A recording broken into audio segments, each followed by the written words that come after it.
والصلاة والسلام على رسول الله يا رب صل وسلم دائما أبدا على حبيبك خير الخلق كلهم يا رب صل وسلم دائما أبدا على حبيبك خير الخلق كلهم يا رب صل وسلم دائما أبدا على حبيبك خير الخلق كلهم.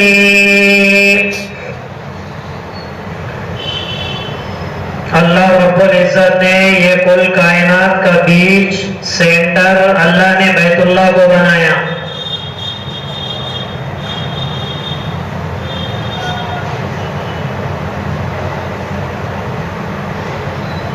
ہمارے ائمہ احناف میں ایک امام گزرے، امام محمد رحمت اللہ علیہ. بہت موٹے تھے، حد سے زیادہ. رات میں سوتے نہیں تھے. ان کو ان کے شاگردوں نے، ان کے عوام نے ان سے کہا کہ آپ سوتے کیوں نہیں؟ تو امام محمد رحمت اللہ علیہ نے فرمایا کیف انام وقد نامت عیون المسلمین توکلا علینا. میں کیسے سو، سارے امت میرے اوپر بھروسہ کر کے سو رہی ہے. فَإِذَا نِمْتُ فَفِي تَضِيعُ الدِّينِ، اگر میں بھی سو جاؤں گا تو دین تو ضائع ہو جائے گا. علم کہاں سے لوگوں کو بتاؤں گا اگر کسی نے مسئلہ پوچھا؟ امت میرے بھروسے پر سو رہی ہے یہ کہتے تھے، اور میں بھی سو جاؤں گا تو پھر امت کو مسئلے کون بتائے گا؟ تو بادشاہ کے دربار میں امام محمد رحمت اللہ علیہ کا ایک وزن تھا.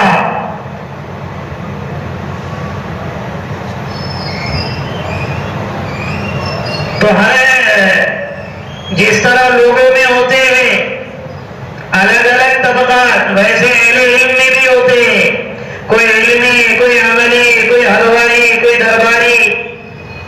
تو بادشاہ سلامت کو کچھ علم، اہل علم نے یہ کہا کہ بادشاہ سلامت تم نے امام محمد کو بہت سر پہ چڑھا کے رکھ دیے. جو کہتے امام محمد جی ہاں کہہ دیتے، جو مسئلہ بتاتے اس کو لبیک کہہ دیتے. کرنے کی چیزوں کو حکم دیے تو تم کر لیتے، جس چیز سے منع کر دیے تم منع رک جاتے. آپ نے اتنا سر پر چڑھا دیا، اتنا کچھ اس کا علم ہے نہیں. اگر واقعی میں اس کا اتنا علم ہے تو ہم آپ کو کچھ سوالات دیتے، ہمارا نام مت بتانا. اور امام محمد سے یہ کہنا کہ جواب عقل کے مطابق ہونا ضروری ہے، قرآن اور حدیث سے نہیں.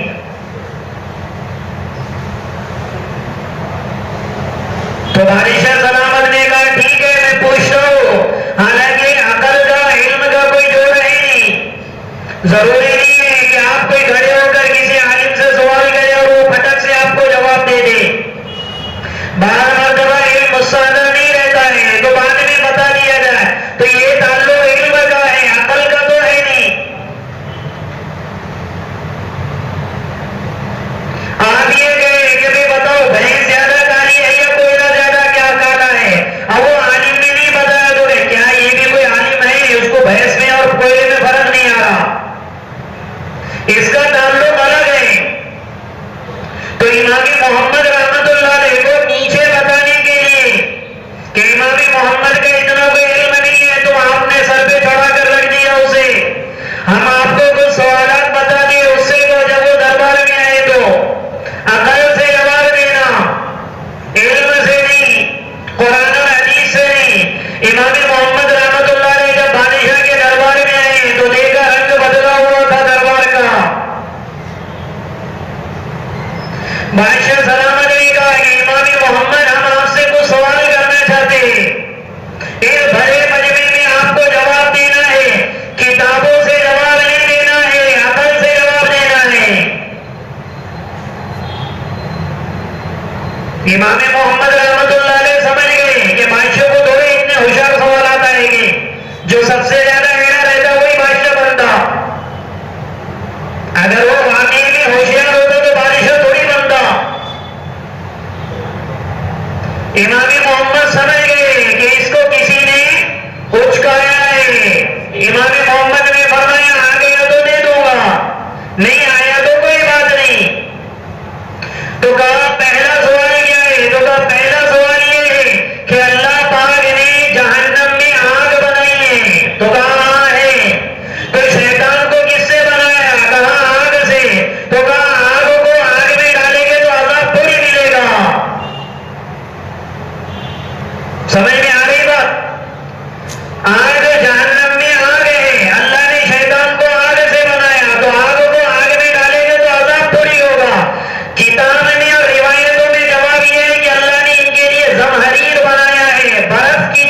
تو بادشاہ کے لیے تھوڑی مشکل تھا. اس نے ایک ٹوکرے میں مٹی منگوائی, امام محمد اینٹیں منگوائی. امام محمد نے اینٹ کا ایک ٹکڑا لیا اور ایک زور سے اس کے دروازے کو مارا تو اس کو چوٹ آ گئی. امام محمد رحمت اللہ علیہ کو برا بھلا کہنے لگا, بات کچھ نہیں ہوئی. امام محمد رحمت اللہ علیہ فرمانے لگے, بادشاہ سلامت, یہ جن کو میں نے اینٹ اور مٹی کا ڈھیلا پھینک کر مارا یہ کس سے بنا ہے؟ تو اس نے کہا مٹی سے, کیونکہ میری آواز سے مٹی سے بنے ہوئے. تو کہا جب وہ مٹی سے بنا ہوا ہے تو میں مٹی کا ڈھیلا مار رہا ہوں تو اس کو کیوں لگ رہا ہے؟ لگنا نہیں چاہیے. تو امام محمد نے فرمایا کہ جس طرح مٹی سے بنے ہوئے انسان کو مٹی کا ڈھیلا لگتا ہے, اسی طرح آگ سے بنے ہوئے شیطان کو آگ بھی لگے گی. اصل میں یہ سنانے کا مقصد میرا یہ ہے کہ یہ بیت اللہ کے اوپر, بیت اللہ کتابوں میں نہیں ہے کہ بیت اللہ اس کل کائنات کا سینٹر ہے. جب اللہ نے زمین کو بنایا اچانک یاد آیا بیٹھنے کے بعد یہ بیت اللہ, جب یہ سینٹر اللہ بیت اللہ نے یہاں پر تھا تو جب اللہ نے زمین کو حکم دیا تو ادھر سے ادھر سے ادھر سے ادھر سے پھیلنا شروع ہو گئی. یہ تھے عراق میں. دوسرا کیا سوال ہے؟ دوسرا سوال یہ ہے کہ اس دنیا کا 20 سینٹر کہاں پر ہے؟ سینٹر کیا ہے؟ بیت اللہ. عقل میں تو عقلی جواب تو یعنی عقلی جواب یہ نہیں ہے کہ بیت اللہ سینٹر ہے, یہ تو کتابی جواب ہے. امام محمد رحمت اللہ علیہ کے ہاتھ میں لاٹھی تھی. امام محمد نے بادشاہ کے تخت کے سامنے وہ لاٹھی کو رکھ دیا, کہنے لگے یہ دنیا کے 20 سینٹر ہے. بادشاہ اسد درباری کہنے لگے یہ کیسے 20 کا سینٹر ہے؟ امام محمد نے کہا جھوٹ لگتا ہے تو گننا شروع کر دو, جھوٹ لگتا ہے تو گننا شروع کر دو. دیکھو حالانکہ وہ 20 سینٹر نہیں ہے لیکن گنے گا کون پوری دنیا کو, ادھر سے ادھر سے ادھر سے. وہ کہنے لگے 20 سینٹر ہے. تیسرا کیا جواب ہے؟ تو تیسرا کیا سوال ہے؟ تو تیسرا سوال اس نے یہ کہا کہ اس وقت اللہ کہاں ہے؟ اس وقت اللہ کہاں ہے؟ تو امام محمد رحمت اللہ نے وہاں سے دیا لیے اور دیا سلگائے اور سلگانے کے بعد کہنے لگے روشنی کہاں ہے؟ تو بادشاہ سلامت نے کہا روشنی چاروں طرف ہے. تو کہا اللہ بھی چاروں طرف ہے. چوتھا کیا سوال ہے؟ تو کہا چوتھا سوال یہ ہے کہ اس وقت اللہ کیا کر رہا ہے؟ امام محمد رحمت اللہ علیہ نے فرمایا یہ جواب تمہیں تمہارے تخت پہ بیٹھ کر دوں گا, تمہیں نیچے اترنا پڑے گا کیونکہ یہ بڑا جواب ہے. تو بادشاہ سلامت نے کہا کوئی بات نہیں, وہ تخت سے نیچے اترے اور یہ تخت پر بیٹھے. تو بادشاہ نے بولا بتاؤ اللہ کیا کر رہا ہے؟ تو کہا یہ تجھے نیچے اتار رہا مجھے اوپر بٹھا رہا.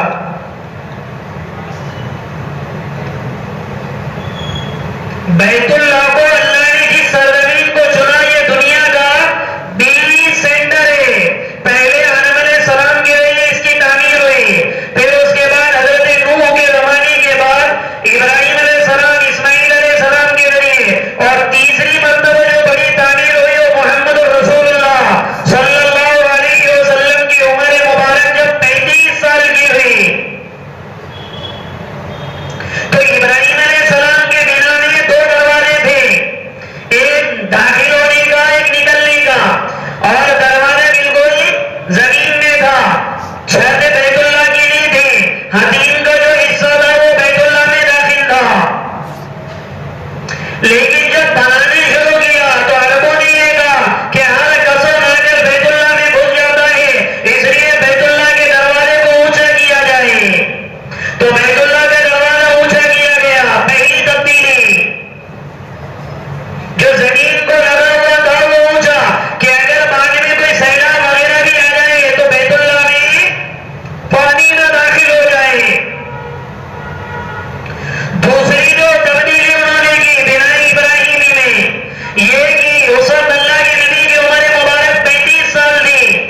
دوسری تبدیلی یہ کی کہ ابراہیم علیہ السلام کے کعبے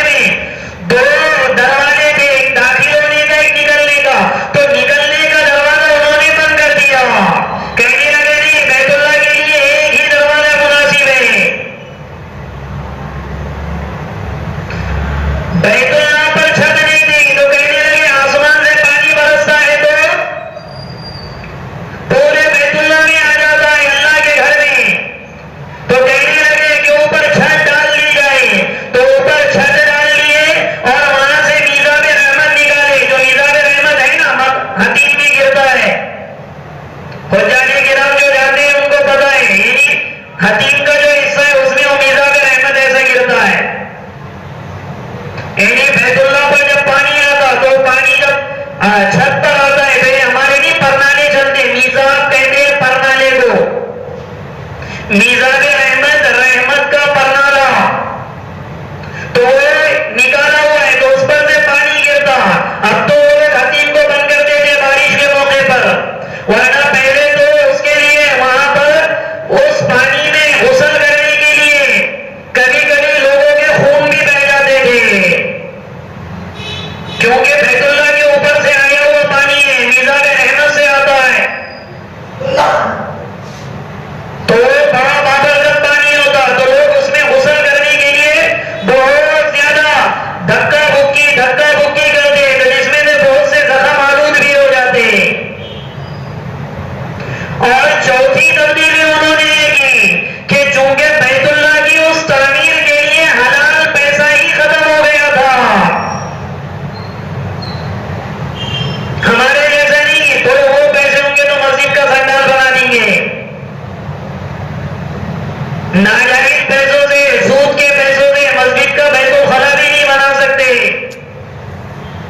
بہت سے لوگوں کا پتہ نہیں ہے، ذہن بنا ہوا ہے کہ میرے پاس اگر سود کی یا بینک کا انٹرسٹ آ جائے یا ادھر ادھر کی رقم آ جائے تو مسجد کا یا مدرسے کا یا کسی دینی کام میں کوئی ایسا دفاعی کام، روڈ کو باہر بنا دو یا کسی کے آنے جانے کے لیے سیڑھیاں بناؤ، یہ بنانا ہرگز جائز نہیں ہے، انٹرسٹ کے پیسے کا صرف اور صرف ایک ہی مصرف ہے اور وہ ہے مقروض، محتاج، حد سے زیادہ معذور، کوئی آدمی اگر اس طرح ہے تو وہ اس کا مصرف ہے، باقی نہ رفائی کاموں میں لگا سکتے، نہ بیت الخلا بنا سکتے، اب ٹھیک ہے آپ نے بیت الخلا بنا دیا مسجد کا تو اس میں استعمال کون کرے گا؟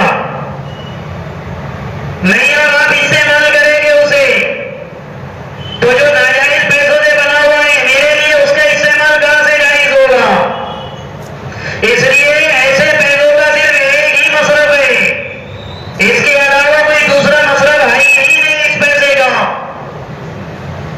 کوئی مقروض ہو، کوئی محتاج ہو، کوئی معذور ہو، کوئی مجبور ہو، کوئی حد سے زیادہ بیمار ہو، اس کے پاس کوئی پیسہ نہیں ہے تو اس میں دے سکتے، اب ان کے پاس پیسہ کم ہو گیا، ایک دیوار ادھر سے بڑھ گئی، اتنے پیسے تھے جتنے میں دیوار بن سکتے لیکن اتنے نہیں تھے کہ پورے کو گھیر سکے، اللہ کے نبی سے رائے مشورہ ہوا تو حضور نے فرمایا کہ بس جتنا پیسہ ہے اتنا رکھ دو، اور جو بیت اللہ کا حصہ، جیسے مثال کے طور پہ یہ پورا بیت اللہ ہے، مثال کے طور پہ، اس لیے میں مثال کے طور پہ کہہ رہا ہوں کہ 8-9 مہینے پہلے ایک مرتبہ، یعنی 1-1.5 سال پہلے تفسیر میں نے اللہ کے نبی کے جو بال ہیں نا، بال گھنگریالو، یعنی نیم گھنگریالو جس کو بولتے ہیں، اللہ کے نبی کے اس طرح بال تھے، بالکل سیدھے نہیں تھے، نیم گھنگریالو جس میں بہت زیادہ حسن آتا ہے، تو اس کے یعنی کیسے ہوتے تھے، میں نے ایک بندے کا نام بولا تھا، تو ہمارے ایک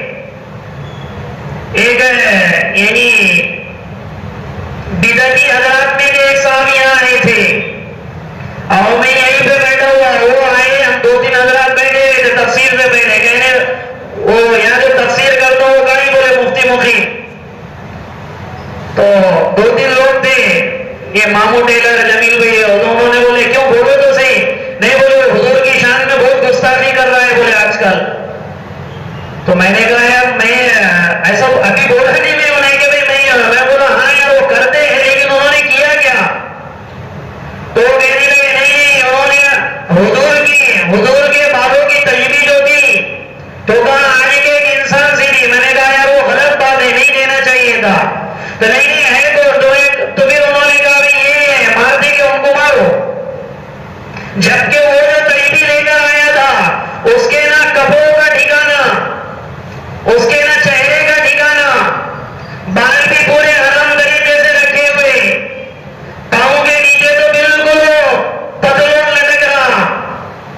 تو اس لیے یہ جو مثال لے رہا ہوں نا میں، تو یہ صرف مثال کے طور پہ یہ جو بول رہا ہوں نا کعبۃ اللہ کی جیسے مثال، تو یہ بطور مثال کے ہے، حقیقت پہ نہیں ہے۔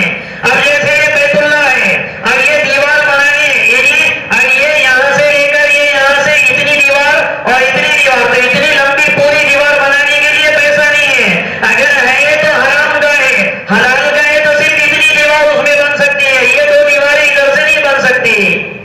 تو اللہ کے نبی نے فرمایا یہ دو دیواریں چھوڑ دو اور یہ جو دیوار ہے تو یہ دیوار کو یہاں لاؤ۔ سمجھ میں آ رہی بات؟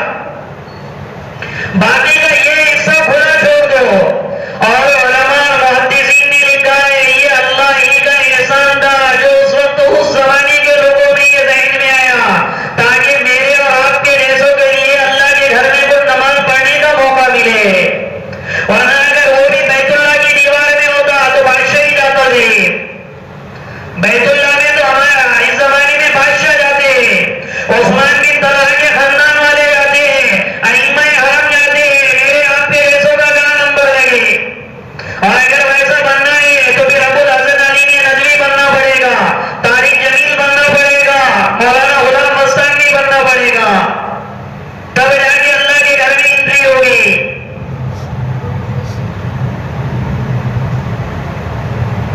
تو اللہ نے اس حصے کو محدثین نے لکھا کہ یہ الگ ہے، سب گنہگاروں کے لیے اللہ نے کرایا تاکہ کوئی آدمی اگر وہ حتیم کے حصے میں 2 رکعت پڑھا تو گویا اس نے بیت اللہ میں نماز پڑھی، اللہ کے گھر میں آئین کعبۃ اللہ میں اس سے نماز پڑھی۔ اور جب یہ اس طرح کا حصہ تعمیر ہو گیا تو یہ تیسری تعمیر تھی۔ تو اللہ کے نبی کہا کرتے تھے لولا ان حدیث قوم بالاسلام، اگر میری قوم نہیں یعنی نبوت ملنے کے بعد کئی سالوں کے بعد اللہ کے نبی کہتے تھے اگر میری قوم نئی مسلمان نہ ہوتی تو میں یہ بیت اللہ کو جس طرح میں قریش مکہ نے توڑا ہے میں اس کو ختم کر دیتا اور دوبارہ بنائی ابراہیمی پر لا لیتا۔ تمنا تھی اللہ کے نبی کی، کیا مطلب؟ بنائی ابراہیمی میں یعنی ایک دروازے کے ارے بھائی ایک دروازے کے 2 دروازے، اونچا دروازے کا نیچا دروازہ، اوپر کا چھت ختم، حدیم کا حصہ اندر لے لیتے۔ لیکن اللہ کے نبی کہتے تھے میری قوم نئی مسلمان ہوئی، حالانکہ اللہ کے نبی کو پتا تھا اگر اللہ کے نبی بیت اللہ کو تبدیل کر دیتے پھر بھی کوئی اللہ کے نبی کا صحابی اللہ پہ کوئی اللہ کے نبی پہ آنکھ نہیں اٹھاتا، لیکن کہا نہیں میری قوم نہیں ہے، ممکن ہے کسی کے دل میں کوئی شبہ آ جائے، اس کو ویسے ہی رکھا۔ تو اللہ کے نبی کے دنیا سے رخصت ہو جانے کے بعد بی بی عائشہ نے یہ روایت کی تھی کہ اللہ کے نبی کی تمنا ہے ابو بکر کا زمانہ گزرا اور ہمارے فاروق رضی اللہ عنہ کا زمانہ گزرا، عثمان کا زمانہ گزرا، علی بن مرتضیٰ رضی اللہ عنہ ان سب کا زمانہ گزرا، پھر حسن رضی اللہ عنہ کا زمانہ گزرا۔ 30-36 سال کے بعد جب مکہ میں حکومت عبداللہ بن زبیر کی آئی، عبداللہ بن زبیر رضی اللہ عنہ بہت طاقتور صحابی تھے۔ آج اگر انہوں نے سحر کیا تو افطار 8 دن کے بعد کیا کرتے تھے گرمیوں میں۔ آج اگر انہوں نے سحر کیا، سحر میں کچھ کھایا تو صرف افطار کے وقت ایک پانی کا گھونٹ لیتے چھٹی کر لیتے، سحر کے وقت ایک پانی کا گھونٹ لیتے چھٹی کرتے۔ کتنے دن رکھتے تھے؟ 8 دن تک کوئی لقمہ پیٹ میں نہیں ڈالتے تھے۔ استنبول میں آج بھی ان کی تلوار ہے، 5.5 فٹ کے وہ تھے، 6 فٹ کی ان کی تلوار تھی۔ کبھی کبھی بیت اللہ میں سیلاب آتا تو کوئی طواف نہیں کرتا تو تیرتے 7-7 8 طواف آرام سے کر لیتے تھے۔ ایک طواف 7 چکر کا ہوتا، ایک طواف 7 چکر کا ہوتا، تو ایسے 7-8 طواف آرام سے کر لیتے تھے۔ جو حاجیوں کو معلوم ہے پورے بیت اللہ کا چکر مارنا کتنا، پیدل پھرنے والا آدمی تھک جاتا، ایک چکر کے بعد یوں دیکھ کے زمزم پینے چلے جاتا۔ تیرتے ایک ساتھ 7-8 چکر آرام سے کر لے طواف کر لیتے تھے۔ عبداللہ بن زبیر بہت طاقت اللہ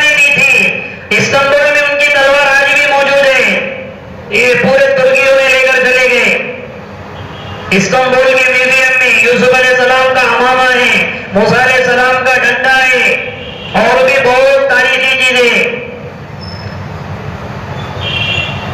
تو جب عبداللہ بن زبیر کی حکومت آئی تو انہوں نے سنا تھا بی بی عائشہ سے کہ اللہ کے نبی کی تمنا تھی کہ بیت اللہ بنائی ابراہیمی پر لانے کے لیے. تو عبداللہ بن زبیر نے پوری عمارت کو منہدم کر دیا اور دوبارہ اسی شکل میں بنایا. 2 دروازے، دروازہ نیچے، چھت ہٹا دیے، اور پھر اس کے بعد حتیم کا جو حصہ باہر تھا وہ اندر لے لیا.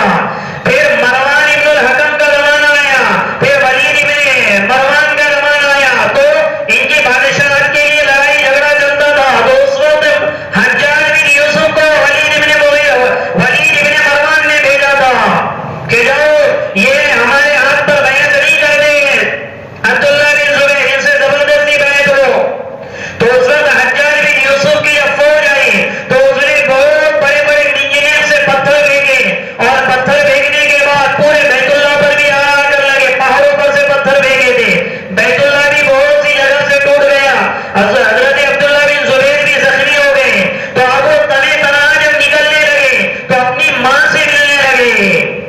100 سال کی عمر ہو گئی تھی ان کی والدہ کی، حضرت اسماء رضی اللہ تعالیٰ عنہ کی. نئے سرے سے دانت آنا شروع ہو گئے تھے، سر کے بال جو سفید ہو گئے تھے وہ کالے ہونا شروع ہو گئے تھے. تو ماں سے ملاقات کرنے کے لیے گئے، چونکہ وہ یہ ظلم پر تھا حجاج بن یوسف، یہ حق پر تھے، اس لیے حق کے لیے جان دینا ان کے لیے کوئی مشکل نہیں تھا. تو اپنی والدہ سے، لیکن آنکھوں کی بینائی ختم ہو گئی تھی ان کی والدہ کی، تو اپنی ماں سے ملنے کے لیے گئے. اور ماں کے جب گلے لگائے تو ماں کہنے لگی بیٹا تو نے یہ کون سے کپڑے پہنے ہیں؟ تو عبداللہ بن زبیر کہنے لگے اماں جان میں نے زرے پہنی ہے، زرے یعنی لوہے کے کپڑے. تو ماں نے پوچھا بیٹے لوہے کے کپڑے کیوں پہنے؟ تو کہا اگر میں مر جاؤں گا تو میری ناش کے ساتھ کہیں یہ دشمن مسلح نہ کرے. مسلح سے مراد یعنی کان الگ کر دے، پیٹ الگ کر دے، پاؤں الگ کر دے، بدن کا ایک ایک حصہ الگ کر دے. تو ماں کیا کہنے لگی؟ ماں کہنے لگی بیٹا جب بکری ذبح ہو جاتی ہے تو اس کو کھال کے کھینچنے کی تکلیف نہیں ہوتی ہے. اگر تو اللہ کے نام پہ ذبح ہو جائے گا تو دشمن تیرے کان ناک بھی کاٹ دے تو تجھے اس کی کیا پڑی ہے، قیامت میں بہترین انداز میں اٹھے گا. اور کہنے لگی عورتوں کی طرح یہ کیا لباس پہنا ہے؟ تو عبداللہ بن زبیر نے وہ لوہے کا پہنا ہوا لباس بھی کاٹ دیا. ایسی مائی تھی جو اپنی اولادوں کو ایسے تیار کرتی تھی. یعنی ماں کو پتا ہے نابینا ہوئے گی، پتا ہے ایک ہی سہارا ہے، دشمن کی طاقتور ہے، اور معلوم ہے بیٹا شہید ہونے والا. تو کیا کہہ رہی ہے؟ شہادت یعنی بکری کو مثال بھی دیکھو. اذا ذبحت الشاة لا تعلم کیف یصرخها، یہ الفاظ حدیث روایتوں میں کہ جب بکری ذبح ہو جائے تو بیٹا اس کو کھال کے کھینچنے کی کوئی تکلیف نہیں ہوتی ہے. اگر تو اللہ کے نام پہ شہید ہو گیا تو تیرے ٹکڑے ٹکڑے کیے جائے تو تجھے تکلیف کا احساس نہیں ہوگا. اب جب یہ موٹی مثال لے لو، یہ جتنے بھی انتقال ہو گئے ایکسیڈنٹ وغیرہ میں تو کیا کہتے ہیں اس کو؟ پوسٹ مارٹم جو کرتے ہیں تو ناش کو پتا رہتا ہے پوسٹ مارٹم کرتے ہیں. تو یہ ماں اپنی بیٹی کی تشکیل کر رہی ہے، بیٹا یہ جو تم نے پہنا ہے نا زرے وہ سب نکال کے پھینک دے. ہے کوئی دنیا میں ایسی ماں ہمارے اس زمانے میں جو ایسی تشکیلیں کرے اللہ کے دین کے نام پہ؟ تو جب مروان کے زمانے میں حجاج بن یوسف قابض ہو گیا ہے مکہ مکرمہ پر. اصل میں حجاج بن یوسف کے بارے میں بھی دو رائے ہیں. بعض علماء کہتے ہیں اس نے جو کچھ بھی کیا امیر کا سن کے کیا. حجاج نے جتنا بھی کیا نا تو کس کا سن کے کیا؟ ہاں امیر. اور اس کی تاریخ ہے وہ جب وہ پیدا ہوا تو اس نے ماں کا دودھ نہیں پیا. تو کبھی سوچنے لگے چلو اس کا دودھ پلاؤ، اس کا دودھ پلاؤ. اس نے ماں کا دودھ نہیں پیا. ایک بوڑھے آدمی نے کہا ذرا اس کو خون چڑھاؤ. تو جب اس کو خون چڑھا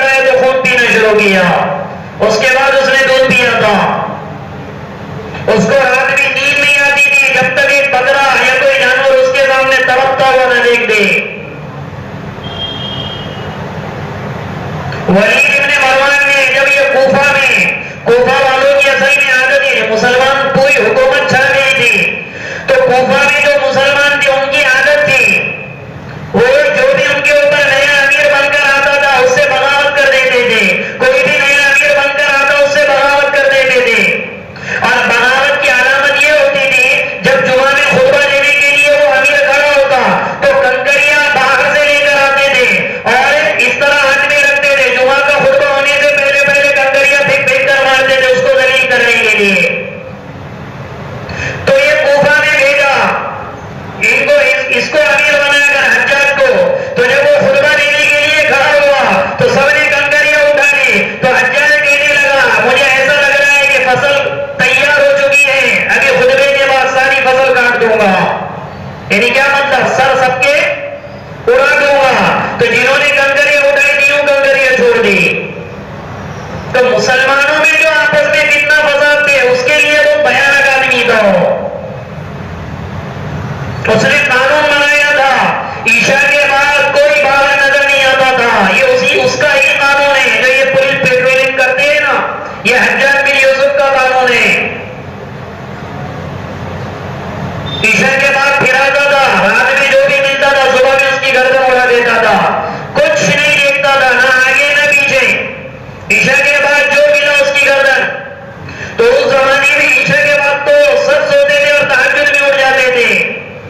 جب وہ بصرہ گیا، یہ اس میں ہے نا فضائل اعمال میں، تو وہاں کچھ اللہ والے تھے ابدال، اس نے سب کی دعوت کرائی. جو دعا مانگتے تھے ہاتھ نیچے جانے سے پہلے اللہ ان کی دعا قبول کرتے تھے.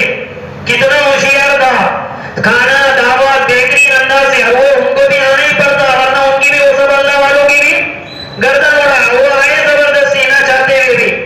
جب وہ کھانے سے فارغ ہو گئے تو پھر اس نے کہا اللہ تیرا شکر ہے ان سب کو حرام کا کھلا دیا، اب ان کی دعا میرے حق میں نہیں ہوگی. جنہوں نے ساری زندگی حرام کا کوئی لقمہ پیٹ میں نہیں ڈالا، ان کے ایک کھانا کبھی حرام کا چلا گیا تو بعد کی ساری زندگی کی اس کی حرامت اللہ نکال لیتے. تو وہ کہنے لگا اللہ تیرا شکر اللہ کا کر رہا ہوں، کیونکہ اس کو اپنی حکومت بچانی ہے. تو جب وہ مکہ پر بادشاہ بنا حجاج بن یوسف، تو اس وقت اس نے سوچا کہ اچھا عبداللہ بن زبیر کا قیامت تک نام رہے کہ اس نے اللہ کے نبی کے تمنا کو پورا کیا. اس نے دوبارہ بیت اللہ کو منہدم کیا اور قریش نے جس طرز پہ بنایا تھا اسی طرز پہ اس نے باقی رکھا.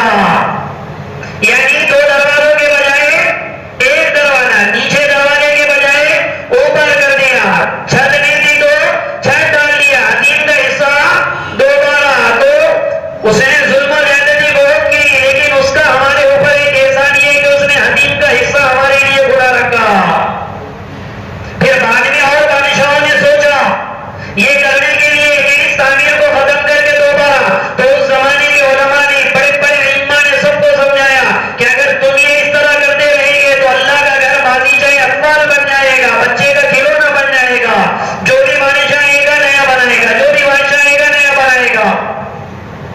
اس لیے جو بیت اللہ کی اس وقت کی تعمیر ہے وہ حجاج بن یوسف کی ہے. یہ 5 مرتبہ بیت اللہ تعمیر ہوا. تو تیسری مرتبہ جب اللہ کے نبی کی عمر مبارک کتنی تھی؟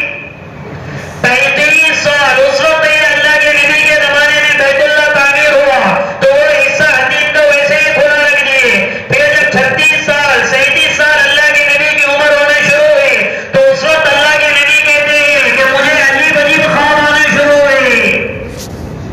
اور پھر میری طبیعت، اللہ کے نبی تو پہلے سے نبوت کے ملنے سے پہلے اللہ نبیوں کو واقعات سے اللہ بچاتے ہیں. تو اہل سیرت نے اللہ کے نبی کے زندگی کے 2 واقعات ایسے لکھے جو حضور کے نبوت ملنے سے پہلے کہتے ہیں کہ ایک مرتبہ اللہ کے نبی اپنے دوست کے ساتھ 35 سال کے بعد بکریاں چلانے کے لیے گئے تھے. تو پھر جب بکریاں چلاتے ہوئے اپنے ساتھی کو کہنے لگے بھائی تم بکریاں چلاؤ ذرا، میں گاؤں میں دیکھتا کہیں سے آواز آ رہی تھی، یعنی ڈبرے بجانے کی. ناچ گانا چل رہا تھا مکہ میں. اللہ کے نبی نے پوچھا بھائی کیا ہو رہا ہے یہاں پہ؟ تو کہا ہے کسی کی شادی ہے.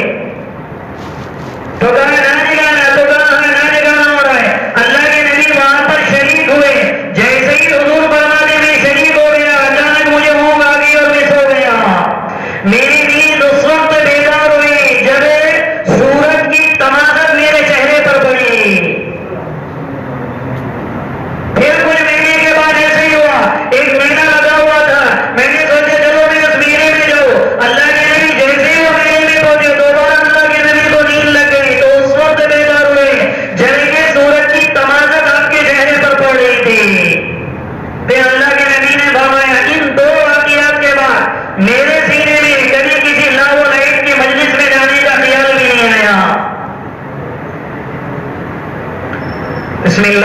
الرحمن الرحيم اللهم لك الحمد كله ولك الشكر كله ولك الثناء كله ولك الملك كله ولك الخلق كله وإليك يرجع الأمر كله بيدك الخير كله وإنك على كل شيء قدير اللهم صل على روح سيدنا محمد صلى الله عليه وسلم في الأرواح وصل على جسد سيدنا محمد صلى الله عليه وسلم في الأجساد وصل على قبر سيدنا محمد صلى الله عليه وسلم في القبور اللهم إنا راشد أمورنا وأعيذنا من شرور أنفسنا ومن سيئات أعمالنا اللهم اكفنا بحلالك عن حرامك وأغننا بفضلك عمن سواك اللهم بالله سكنه في الجنة